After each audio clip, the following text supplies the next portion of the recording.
Last week we learned that God is the owner of all that we have. From the sermon last week we saw that the distribution of resources requires some form of contribution. The fact that God has distributed spiritual gifts to us, He's expecting us to contribute.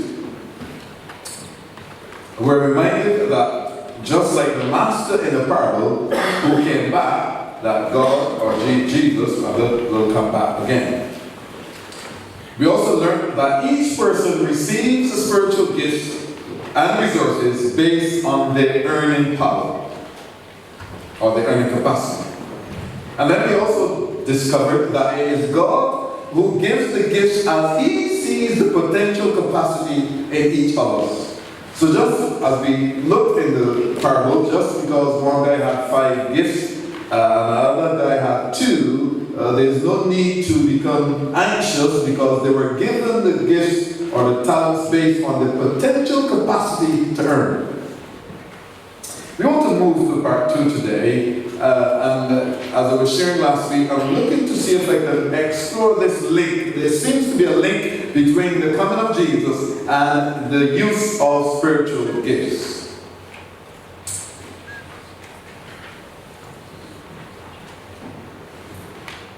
Let's go to Matthew chapter 25. Matthew chapter 25 as we proceed with the text.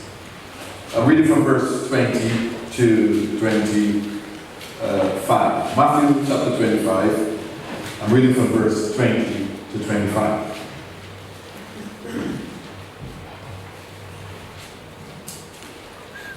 I'm using the New King James Version as you follow.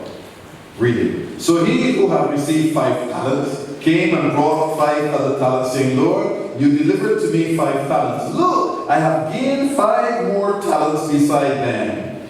His Lord said to him, well done, good and faithful servant. You were faithful over a few things. I will make you ruler over many things. Enter into the joy of your Lord. Verse 22, he who also had received 2 talents came and said, Lord, you delivered to me 2 talents. Look, I have gained 2 more talents beside them. His Lord said to him, well done, good and faithful servant. You have been faithful over a few things. I will make you ruler over many things. Enter into the joy of your Lord. Then he who had received the 1 talent came and said, Lord, I knew you to be a hard man, reaping where you have not sown, and gathering where you have not scattered seed. And I was afraid, and went and hid the talent, or your talent rather, in the ground. Look, there you have what is yours. In focusing on the text, Matthew presents a joyous scene, as we would have seen, for the first 2 employees. Now their faces were beaming with delight at the work that they would have done, at the involvement that they would have been involved in. But at the same time, there were tears also of happiness as they gave similarly worded reports to the master.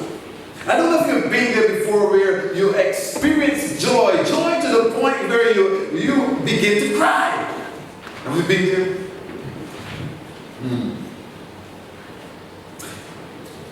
When you know that you have achieved the impossible, when you know you've achieved something that was unlikely, improbable, you want to rejoice to the point where you find yourself crying. I never thought I would have done it. And the tears begin to trickle down your cheeks. I can see these 2 guys. Can you see them with me? Excited, ecstatic, because they have been very good in that which the master have given. When we read verse 20 and 22, listen to what the masters have been saying. Verse 20 says, so he who had received 5 talents came and brought 5 other talents. Lord, you delivered to me 5 talents. Look, I have gained 5 more talents. Now, when you read verse 22 also, they are similar to what the first guy came and said. You see, if you were in school or university, you would have had to conclude that these two guys copied, right? Similar words, similar assignments. You're given an assignment to do, and you come back to the teacher and you have similarly worded assignments. What do you expect the teacher to do? To conclude that you have copied. And you know what the teacher will do? The first person's who assignment they get, they mark you up, and the next person they mark you down. But a wise student, even though that you study together, wise students go home and they change up the language. They change up the structure of what they were discussing. That's what wise students do. Are we okay? So, interestingly though, when we read verse 20, we go to Luke chapter 12. Luke chapter 12 is an interesting verse there, verse 48. Luke chapter 12, verse 48 says, "But he who did not know yet committed things deserving of stripes shall be beaten with few stripes. For everyone to whom much is given,"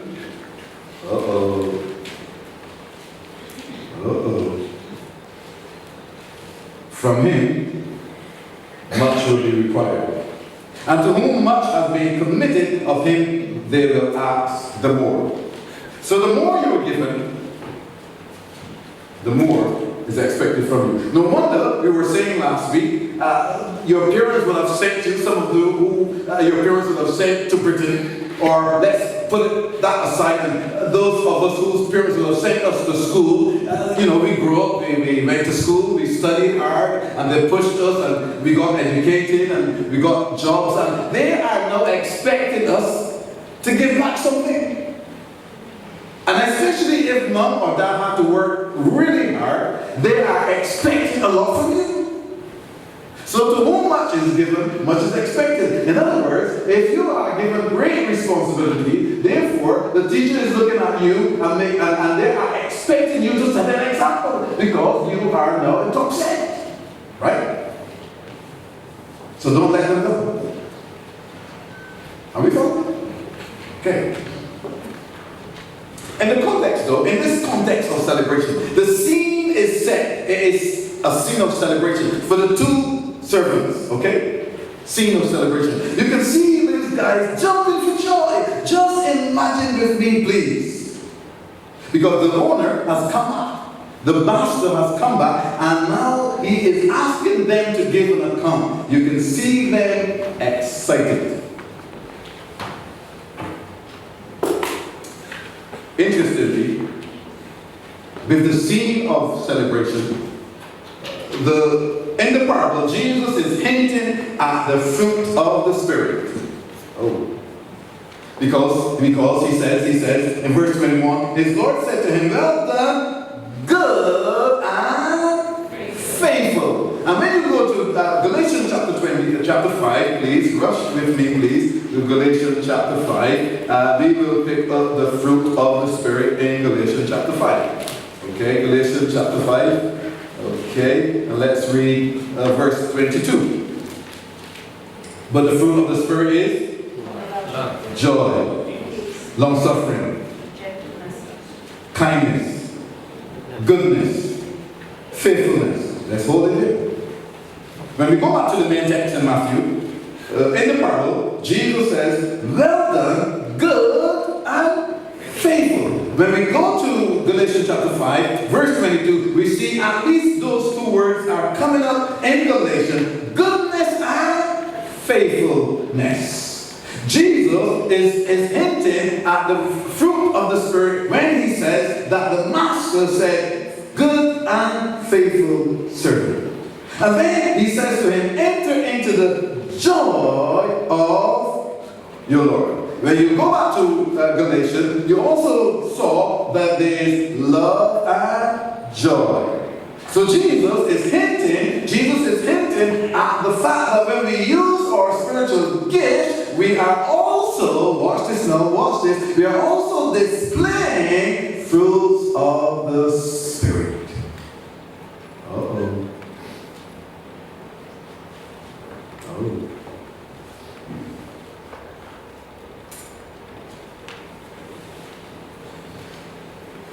Out of this then, I want to make this first point. we possess spiritual gifts, it doesn't mean we're righteous. Oh. Just because we possess spiritual gifts doesn't mean we're righteous. Alright, let's put it another way. Just because we possess spiritual gifts, like healing and speaking in tongues and be able to prophesy, doesn't mean that we're following Jesus. Just because we possess spiritual gifts doesn't mean that we have a relationship with God. So on one hand, I wish you could put up a PowerPoint for me, please. If you could put up a PowerPoint, and I want you to do an equation for me, okay? Yeah. So it's possessing spiritual gifts on the left, equal sign in the middle, and the righteousness to the right. Okay, that's your work for me, please. Just because we can prophesy, just because we can speak in tongues, just because we can heal artists or we can heal somebody who's sick, here's Matthew today, doesn't mean that we are righteous. Doesn't mean that we have a walk, we are walking with Jesus. Doesn't mean that we are following Jesus.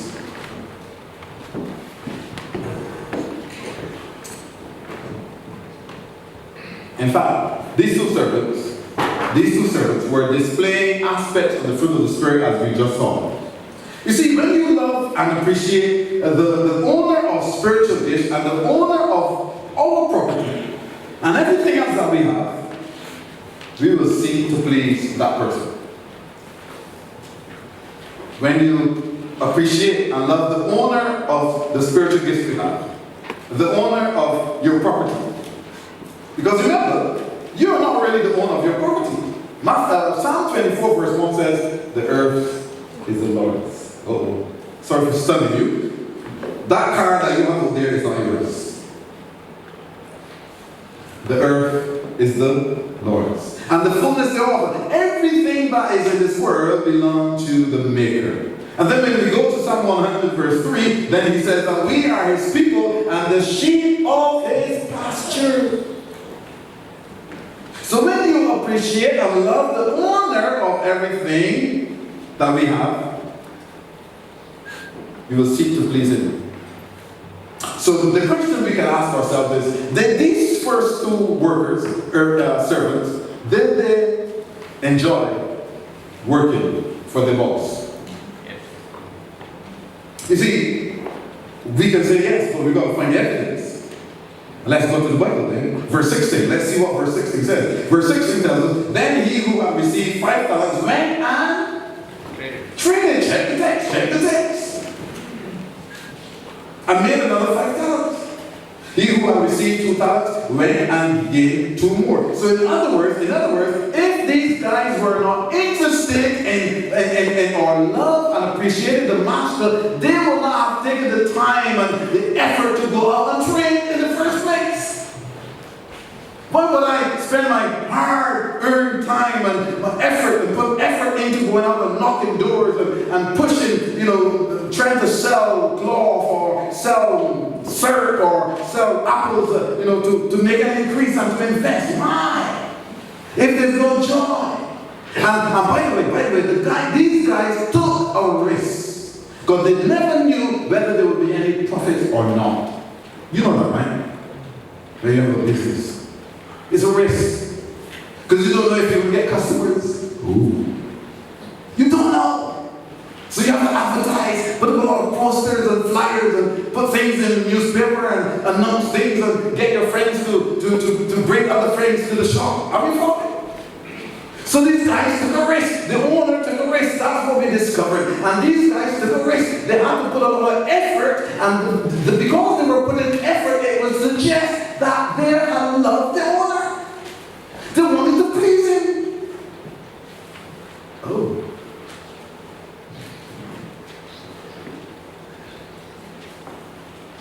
So they were delighted to work with the master and for him. So, the display of the fruits of the Spirit led them to become actively involved in the master's business. Goodness, and faithfulness, fruit of the Spirit. So just remember, you ready? So possession of spiritual gifts. Okay? One writer, Bruner, in his book called Talent Parables, he says waiting on God is not about being passive and inactive. When you are waiting on God, it doesn't mean that you are passive and inactive. Uh-oh.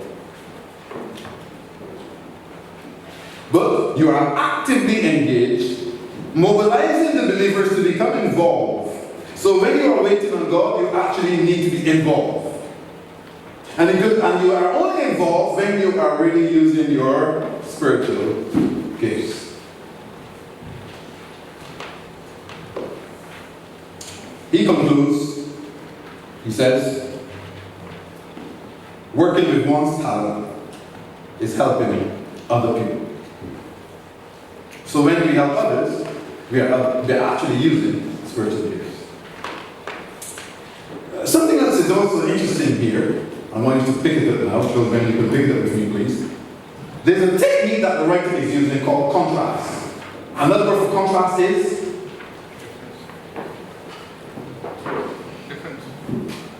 Better word than that. Opposites. So let's find opposites in the story. Okay? We're going to find opposites in the story. Now, if we go back to verse 16. Then he who had received 5 talents went and traded with them and made another 5 talents. And likewise he who had received 2 gained 2 more. Now, the guy who gained, one group of people gained, but the guy who had 1 talent, he lost that which he had. So there's this gain and loss. And then the master said, enter into the joy of the Lord, verse 21. But the man with the 1 talent said he was afraid. So there's joy and fear. And then the master said in the parable, verse 16, they went out and traded. But the guy who had 1 talent, he did not trade, he hid the talent. So you get trade and hide. So these are this is the technique that the writer is using to show us the importance or the significance of what's going on in the story. Okay? Contrast, technique, opposites. Right. Possession of spiritual gifts, you put an equal sign on, okay? The normal equal sign. And then you have righteousness. Okay? Unlike the first 2 servants, the one that had the 1 talent was condemned. Okay? Right. Now underneath that, if you can put a forward slash on that equal sign, that would mean, or if you can find the sign that says not equals to, well, it might be easier to just put a forward slash there. No, put it on top of it. Okay, put that equal sign, okay, and then put the forward slash on top of it, if you can, or use a simple line.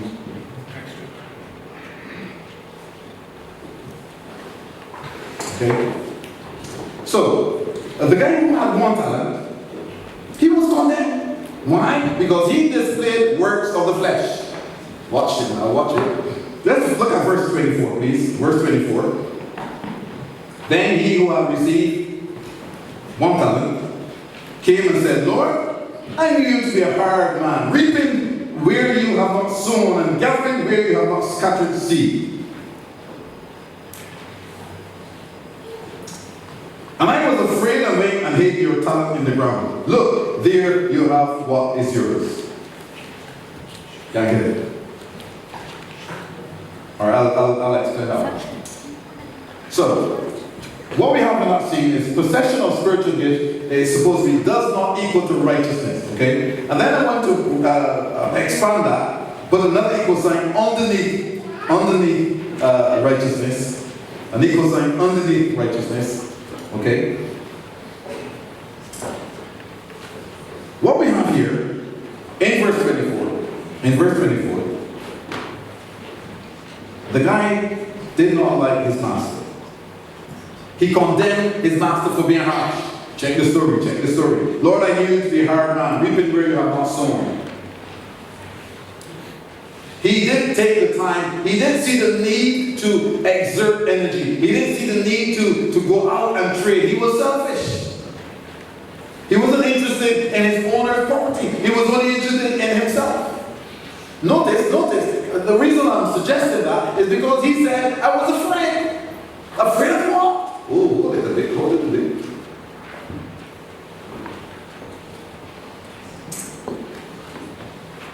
By the way, everybody has spiritual gifts. You have a spiritual gift. Everybody. Now, everybody has talents. When those talents have been consecrated, when those talents have been committed to God, very good, that's what I wanted.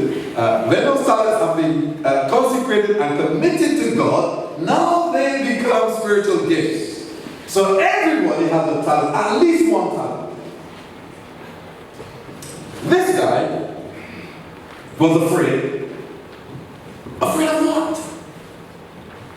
That's a whole other bit. That's a whole other bit. Check this guy.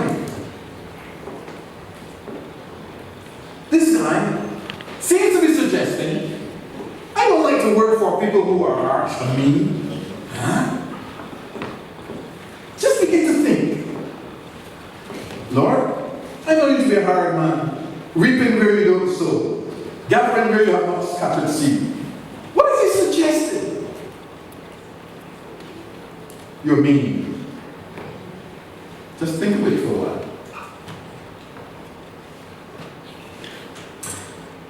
The brother begins to rationalize. Hear his words. And to try to use some philosophy to get off the hook. The guy did not take any risk. In business, you must take R-I-S-K-S. Yes, S, risk. The guy was afraid of taking risks. So he was trying to get off the hook by rationalizing and philosophizing.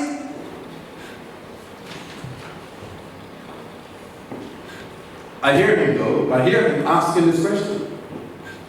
How can Almighty, all-powerful God, who created something out of nothing, need my one talent, my insignificant talent? Is that possible? Does God need your one talent when He could create something out of nothing? Because He is all-powerful. And that's what he was thinking. That's what he seemed to have been thinking. He was philosophizing. I want to suggest to you, or declare rather, that none of us is insignificant in the sight of God.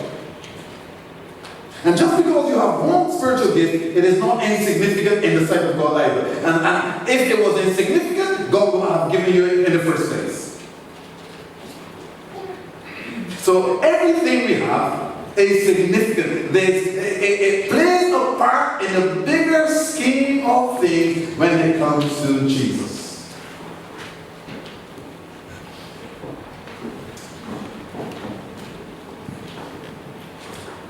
Worse yet, check verse 24. The guy with the one talent, he had the audacity, he had the courage and the boldness to point out that he knew that the master gathers and does not waste. Can you imagine? The guy had the boldness to tell Bill Gates, I know that you don't waste money. Huh? Do you know how hard I have to work for the money? Do you know how my business got to the point where I have how many? How much does Bill Gates have? 58? What, million or billion? Perhaps billion. No, billion. Do you know how hard Warren Buffett had to work?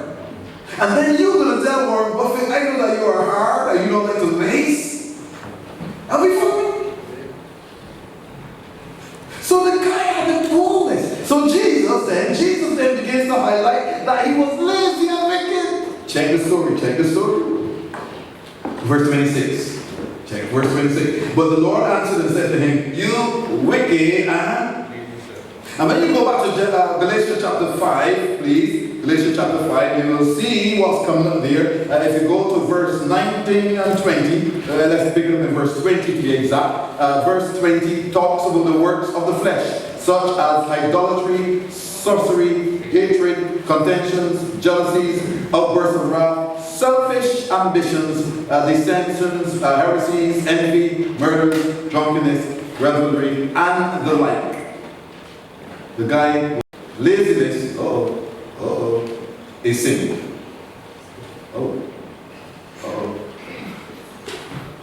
Let's go back there. The refusal to use the resources in the story, remember the story, these people use the resources to help swarming, remember? They call up So a refusal to cooperate really is laziness. And laziness is a sin. Anyway, in Testimonies to Ministers, page 166, she says, our talents are not our own. Oh dear. I just told you, based on the text, Psalm 24 verse 1, the earth is the Lord, and the fullness thereof. So we all belong to God, and everything that we have belongs to God, even our talents. So everybody says, our talents are not our own, they are the Lord's property with which we are to trade.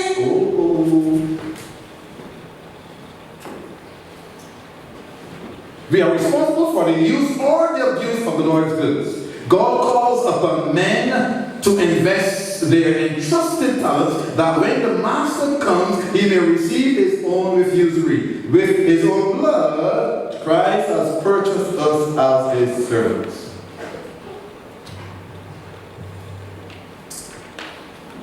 So how did this guy, how did the servant with one talent, how did he get to the point where he hid the money? How did he get there? Verse 25. Check this text. He said, I was afraid. Fear gripped the guy. Fear gripped him so much that he was afraid of failure. Check this story. Check it. Just begin to think. Begin to think. Why would I not have stepped out with my one talent? My it is not insignificant, it's significant. So we're not even going to say it's insignificant, because nothing that we have, nothing that God has bestowed upon us is insignificant. Just remember that. You are not insignificant. You are not insignificant. You are significant in the sight of God, right? Okay?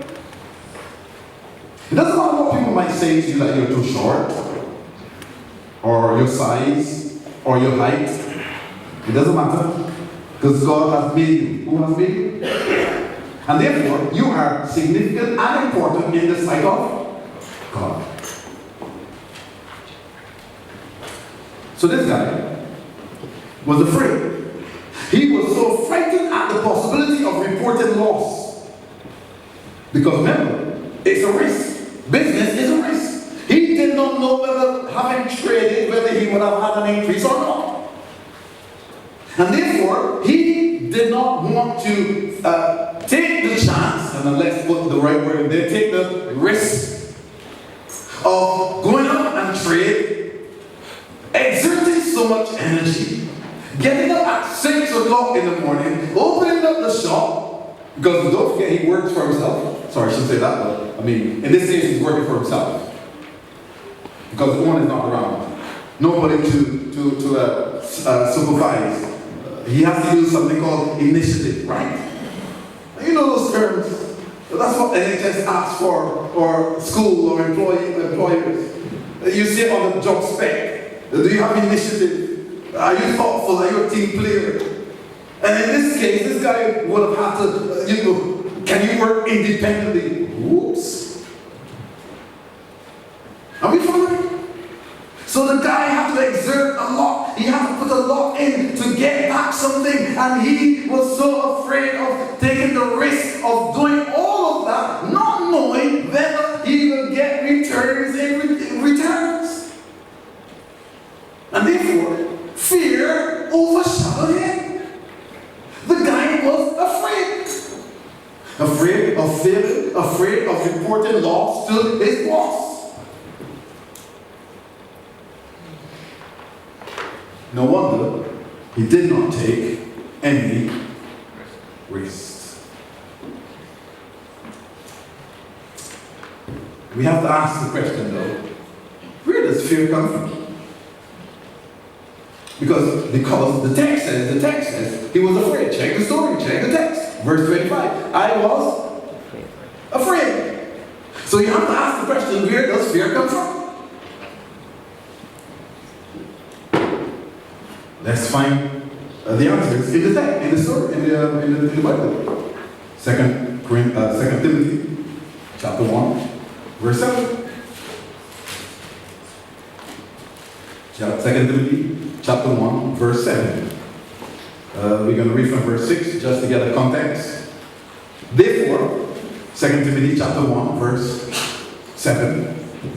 Therefore, I remind you to stir up the gift of God, which is in you through the laying on of my hands. And here's the key verse.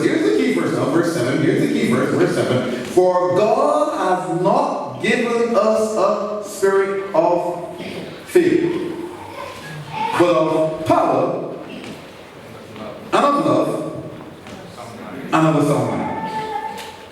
So I have to still ask the question, where does fear come from? Don't answer. Let's begin to deduce. If God does not give us fear, and since we know that there are only two sources, where does fear come from? It either comes from God. The text already says that it doesn't come from God, or it comes from the devil. So the enemy, the devil, Satan, puts fear in our minds. Because the scripture tells us that it doesn't come from God. Suggesting then that the guy who had one talent was overpowered by Satan himself to make him feel so afraid, so insignificant, that he refused to try.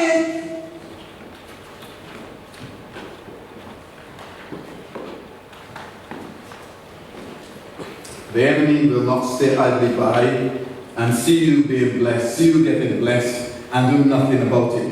It is in his DNA to disturb, to create havoc and confusion in your life, in your home, in school, in church. That's his rule. Nothing more, nothing less. And you can understand that? So if things are going too smoothly every day of the year, you better begin to think, what's going on here? Something is not right. Understand the point I'm making? Are we following? The enemy's role is to disturb your house, to disturb you, to create confusion and chaos, to ensure that there's no peace in church, in school, at home, in the classroom, on the ward, that there's some sickness going around. Are we following?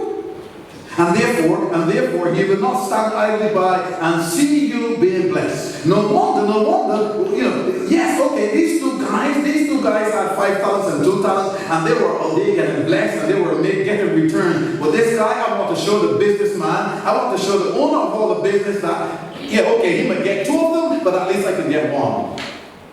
So I'm taking the one who has 1 talent. I'm going to work on his mentality. I'm going to work on his thoughts. I'm going to begin to help him to see, oh, you are insignificant. That's not important. The owner will not miss one talent. He won't miss 1 talent. By the way, children, last week we said 1 talent equals how many years of salary? A score. How much is a score? How much is a score? How much? Very good. Brilliant. 20. So 1 talent equals a 20 years salary. Remember we said that last week?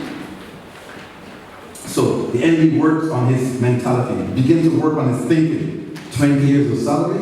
You're still young. You can't miss 20 years of salary. Or, your owner has, he's Warren Buffett. He's, Bill Gates. He's Rooney. He has millions. Rooney's working for $6,000 a day. Pardon me? So 20 years of salary is nothing. The enemy works on your thoughts.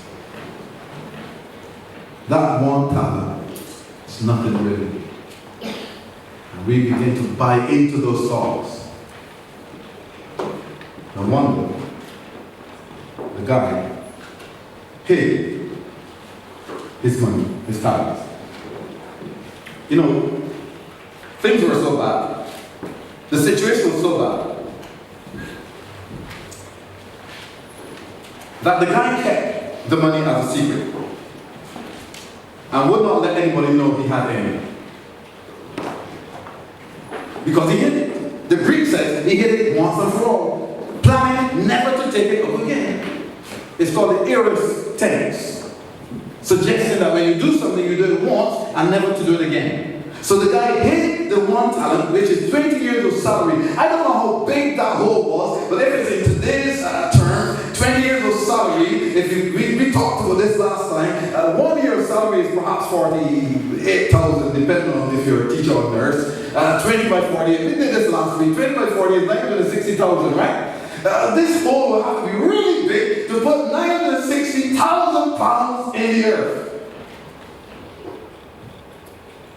That's almost a bank. Are we following? That's what the guy did. Put 960,000 pounds in the earth. He hid it because he didn't want anybody to know. He didn't want to take risks. Pardon me? With 960,000, you don't want to take risks? You don't need to spend all. Invest a little here today and a little there tomorrow. Are we following?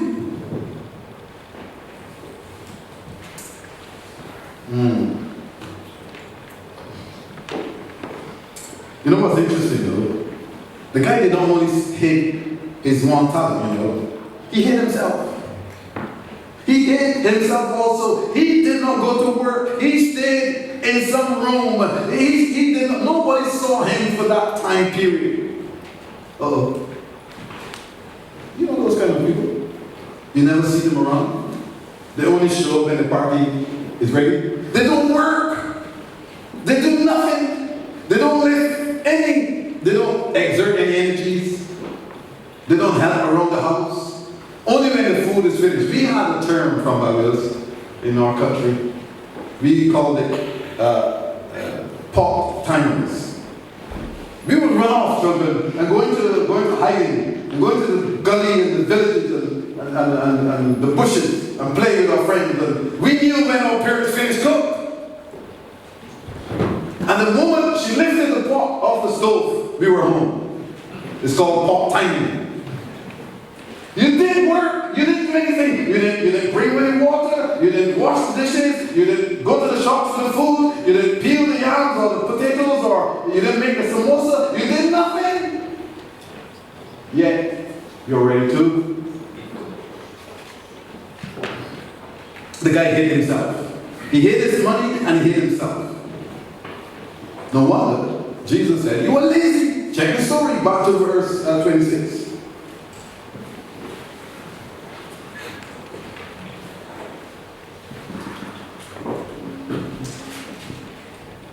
The least this brother could have done, the least he could have done, is take the money and put it back in the bank. That's all you have to do. Take the money, take it to the bank, deposit it. At least he would have worked. Because it takes a lot of energy, it takes a lot of tenacity and courage, it takes a lot of thinking to at least take the 20 years salary and take it to the bank. Because you have to fill up the paying slip. You have to know how many 20 pounds and how many 10 pounds. Are we following? The guy at least would have done something. He would have done some calculations to know how much money he actually had, how much money he actually took to the bank. Are we following? So no wonder Jesus said to him, at least what you should have done is taken my money and carry it to the bank. Leave it in the bank. I mean, because if it was in the time of before the depression that we are experiencing, he would have gotten at least 3%. I mean, no. Let's back up. In today's world now, 960,000 pounds, he would get some interest, right? Yeah, the bank will offer him some interest. But you and I who only got a pound in the bank, you get nothing. Is it 0.00? But this guy would have or even a little more, because the bank would negotiate, and he would have been able to sit down and negotiate with the bank. I bring almost 100,000, no, million. Almost a million. So I need some interest. So the guy would have been using his intellect to negotiate.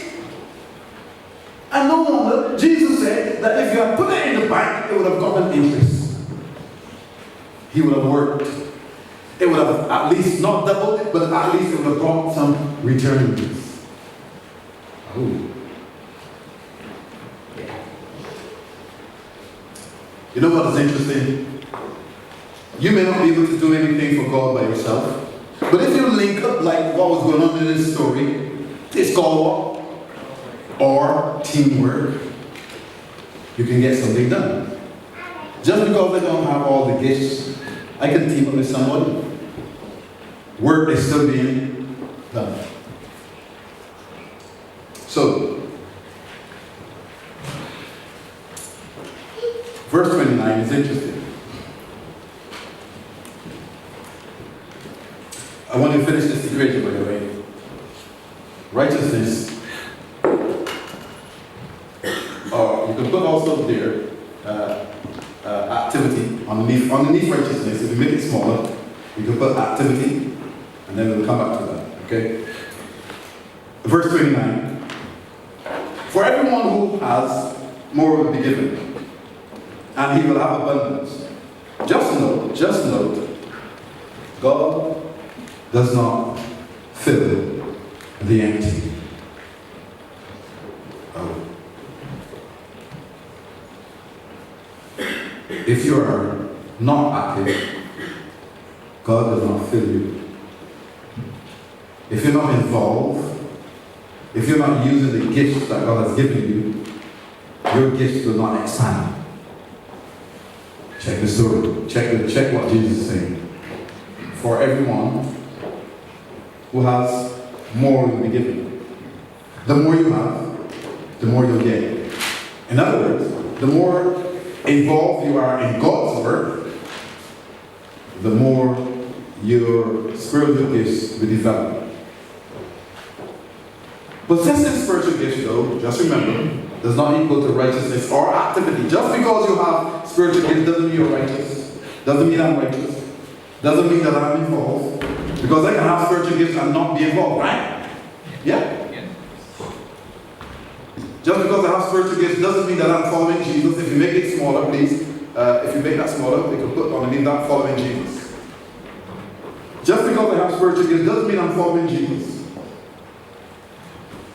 Or I have a relationship with Jesus. Or I'm righteous. So, if you go back to Luke 12:48, to whom much is given, much is expected. So here is Jesus now. Here's Jesus. Verse 28. Check verse 28. Check the story. We're looking at the development. So take the talent from him. That's the 1 talent man. Take his talent away, his 1 talent, and give it to him who has 10. God does not fill the empty. He fills the already full. And the question you could ask yourself, Lord, why are you so unfair? That's not fair. You could have at least let him keep it. No, if you don't use it, There was this little boy in my time. Every Friday, you can know every Friday that his parents would cook what we call breadfruit cooking. Yes, breadfruit. You know what breadfruit, right? And they mash that and they mash it and they have red herring every Friday. And this particular Friday, everybody, eight people sat down on the floor to eat the breadfruit cuckoo and the red herring. And this little boy was playing with his food. Playing with it. He began to open the thing and with a spoon and put the sauce in the middle as though it was a sandcastle. He began to platter it on the side and platter it on the side as though he's making a sandcastle. Are we following? Food. Everybody else around him is eating his food. His grandmother jumped into the room and discovered that he was not eating it. And she said, boy, you either eat it or you lose it. And he began to cry, I don't want any breadfruit cuckoo. And before he could finish breadfruit cuckoo, Grandma took the plate, dashed it into the other guy's plate, and he bawled, says, that's not fair. What am I going to eat? She says, you have a chance.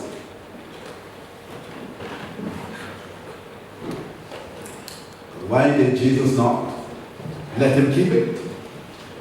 He had his chances. And he did not prove that he had the capacity to invest and to bring returns. And therefore, he who has more will be given more. Because he has the capacity to earn more.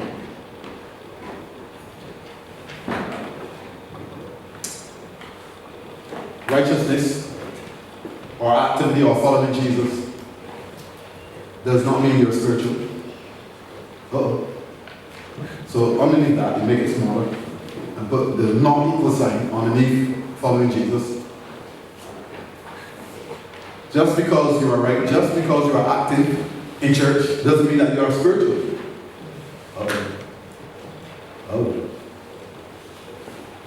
Just because you're following, just because you're coming to church doesn't mean you're spiritual. So we got something building here now in this sermon. And we'll put it as soon as Paul comes back. So let's go back to the story and finish the story.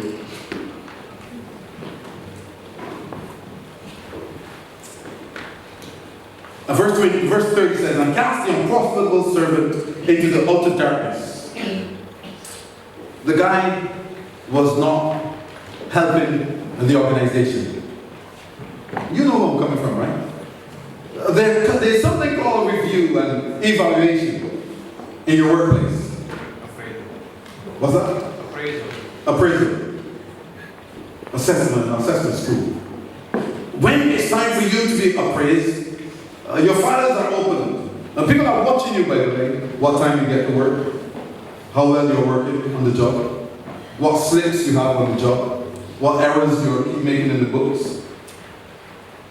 When it's time for appraisal, they look at your files. And if there are too many mistakes, they make the conclusion based on a team of individuals. This guy is not helping the organization. This guy is not profitable to the organization. Have you followed? This guy with the one talent was not profitable to the man's business. And therefore, here's what Jesus said. Cast the unprofitable servant into outer darkness. Kick him out. That's what the Greek says. Ekbalo. Kick the guy out. Fire him. You know, and I know. If a company fires you, what do you get? Nothing. It's best to resign. In other words, it's best to jump before you're pushed. Because at least you can still get some kind of pension later on. Are we following? But if you're fired, you get nothing. I've been there before, okay?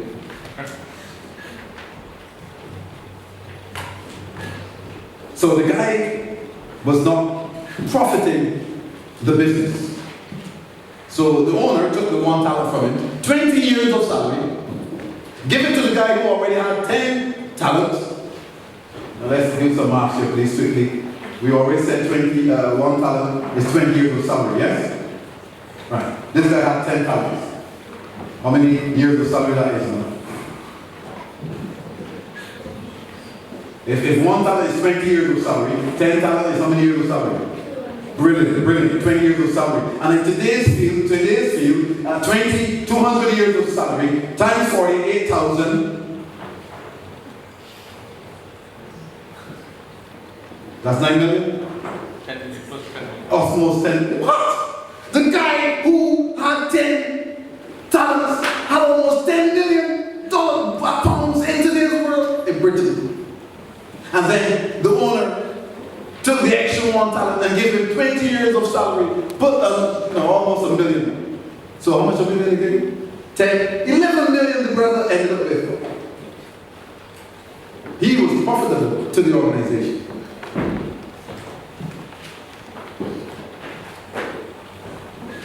I just want you to recognize, just because I have spiritual gifts, doesn't mean that I'm righteous.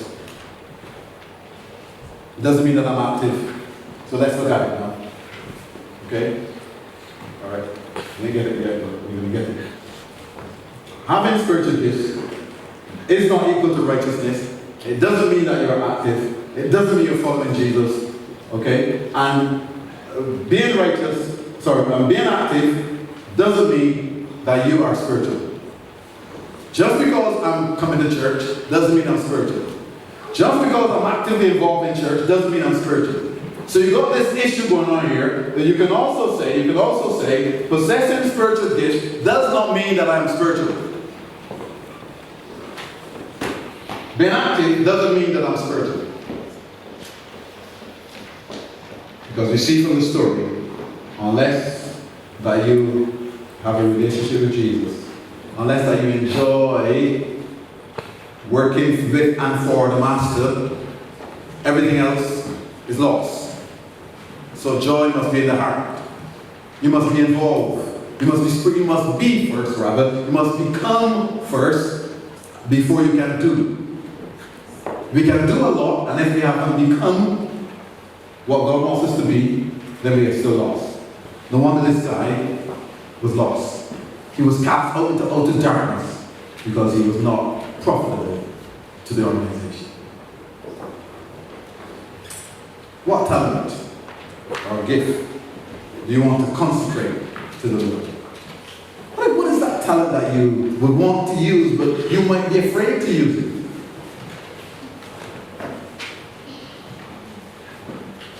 What's preventing you from using your spiritual gifts? Is it good look? Lack of motivation? Lack of spiritual power to get involved? What could be keeping you back? Fear of failure? Of being criticized by the members because you have not done as well as some others who are very eloquent? What could be keeping you back and keeping me back from getting involved in the work of the Master? Amen.